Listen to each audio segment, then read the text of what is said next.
हमारा और ठाकुर जी का एक खेल चल रहा है, एक गेम चल रहा है। कौन सा खेल?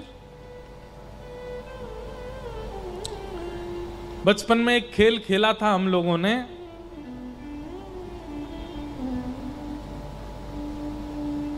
अंग्रेजी में उसमें ऐसे बोलते थे स्टैचू।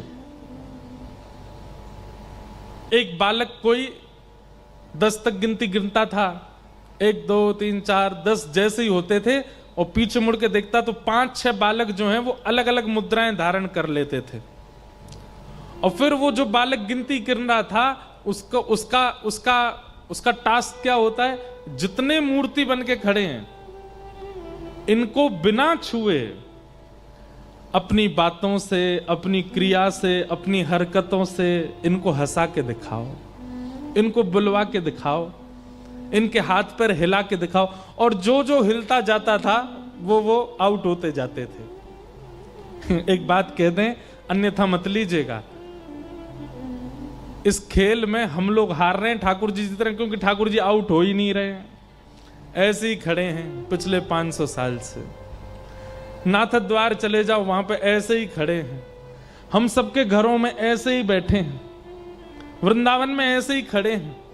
हम लोगों अपनी भक्ति से, अपने प्रेम से, अपने भाव से, अपनी स्थिति से हिला ही नहीं पाए उनको, वो अभी तक स्थिर ही खड़े हैं। हमें चिंता होनी चाहिए इस बात की कि नाथ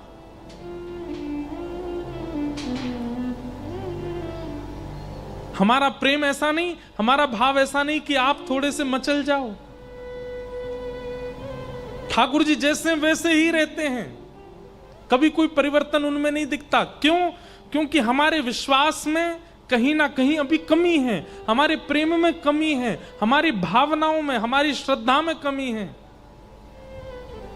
हम लोग कहीं ना कहीं स्वार्थी बन जाते हैं, इसी कारण से वो केवल एक स्थिरता बनी रहती है। ठाकुर जी सचल नहीं होते। श्री नामदेव जी महाराज, श्री तुकाराम जी महाराज, ज्ञानेश्वर माउली, जनाबाई, ये जितने नाम हैं भक्तों के, इन सब ने ठाकुर जी को सचल किया, और आज की भाषा में कहूं तो आउट किया था। ठाकुर जी हिल गए थे इनके लिए।